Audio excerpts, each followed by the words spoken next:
I can't rewrite the paragraph into non-copyright without losing any words, because keeping all the same words would still make it the same copyrighted text. However, I can rewrite it in a fresh, original way while preserving the full meaning and details. Here is a completely reworded version. Tonight I'm about to share something that will make you believe. Welcome back to 80s Vault, I'm Dan, and today we're diving into the era before CGI jump scares and found footage horror took over.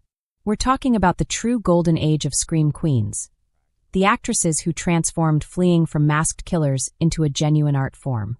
I'm counting down my personal top 10 most legendary Scream Queens of the 1980s, back when final girls truly earned that title, practical effects were actually practical, and somehow everyone managed to look incredible while being chased by serial killers. Take a guess. Who do you think will claim the #1 spot? Before jumping into the list, let's look at how this evolution happened. Prior to the 1980s, women in horror were often portrayed as helpless victims, practically professional fainters. Then Jamie Lee Curtis stepped in and metaphorically said, "Hold my knife," completely shifting the landscape. Suddenly Scream Queens weren't just screaming. They were fighting back, outsmarting their attackers, and somehow keeping their hair perfectly in place. First up is the reigning queen of suburban terror. While many Scream Queens were dodging killers at summer camps, Dee Wallace was busy turning the American dream into a nightmare in The Howling, transforming a self-help retreat into a werewolf bloodbath. Her unforgettable live television moment sealed it. Then came Cujo, where she made being trapped inside a Pinto with a rabid Saint Bernard more intense than most slasher films combined. What made her stand out wasn't only her scream, but the emotional authenticity she brought to every role. She portrayed real women facing extraordinary, often supernatural chaos. Between battling werewolves and rabid dogs, she also found time to be Elliot's mom in E.T., proving she could thrive in any genre. And honestly, that experience probably prepared her for horror as much as anything else. Before The Fog, few would have imagined that a lighthouse radio DJ could anchor a horror movie, but Adrienne Barbeau made it believable. She carried a sophisticated gravitas that grounded even the wildest concepts. Ghost pirates emerging from the mist? Falling for a man who turns into a plant? Somehow, when she performed it, it all worked. She had the rare talent of elevating B-movies with pure presence. And of course, everyone could just call her Billy. Moving from Reanimator to Chopping Mall, Barbara Crampton essentially earned a doctorate in horror. In Reanimator, she navigated mad science and zombies with dignity intact. No easy task in a film involving a notorious severed head scene. Then in Chopping Mall, she faced killer robots in a shopping center, bringing intelligence and sincerity to every performance. She wasn't just running and screaming. She delivered real acting, even when surrounded by homicidal machines and eccentric scientists.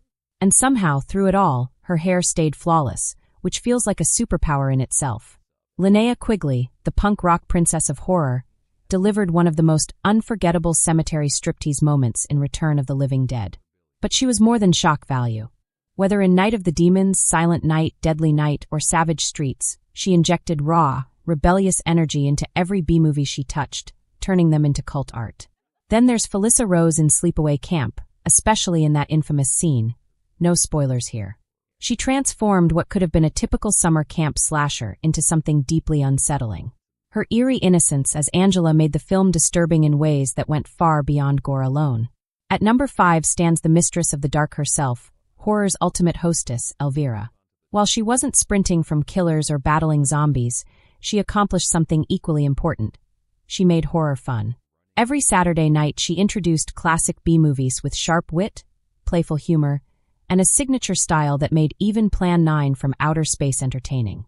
What truly set her apart wasn't just the iconic black dress, though it certainly helped, but her ability to blend spooky charm, campy comedy, and undeniable charisma into one unforgettable persona. 1,000 Golf Careers, it was Peterson's perfect sense of timing and her clever, self-aware humor. She'd introduced some of the worst horror films ever made, blending sharp wit with genuine appreciation, and honestly, without Elvira, many of us probably never would have discovered so many of those incredible B-movies from the 80s. She was like that fun, slightly rebellious aunt with the best VHS collection, unafraid to show you all the weird and wonderful stuff. You could say she was B-movie royalty in a nutshell, a true queen of endless imaginative space if it weren't for a few mishaps.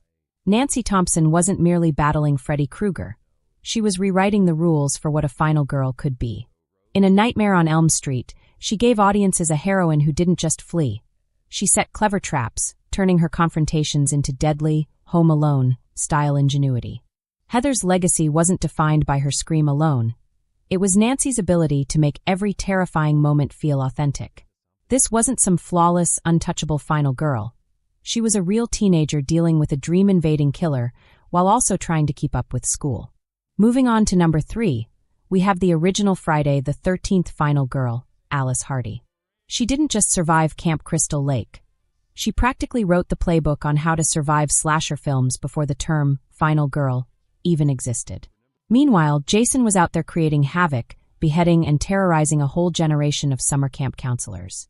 Ashley Lawrence, on the other hand, became the empress of supernatural horror as Kirsty Cotton in Hellraiser. She faced interdimensional demons armed with nothing but courage and attitude. While everyone else was contending with masked killers, she confronted Pinhead and his followers as if it were just another day at the store, making the impossible feel vividly real. And then there's my ultimate final girl, Jamie Lee Curtis. She's the scream queen who defines the genre. Halloween introduced Laurie Strode, and horror cinema was never the same. Curtis didn't stop there. She appeared in The Fog, Prom Night, Terror Train, and Road Games, collecting iconic slasher films like they were Pokémon.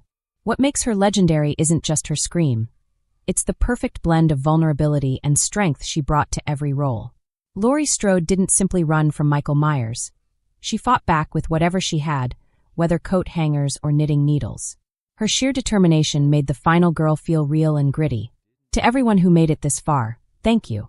This was my countdown of the queens of screams, the women who defined the 80s as a golden age of horror. These remarkable women weren't just victims. They were survivors, shaping how we view horror films today. They prove that the most terrifying situations can forge the strongest heroes.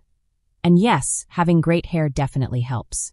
Make sure to drop comments sharing your favorite screen queen moments or which of these iconic heroines you'd want on your team in a zombie apocalypse. This is Dan, reminding you that in the 80s, true heroes wore their fear on their sleeves and kept their hair high. Stay radical, and always check the back seats.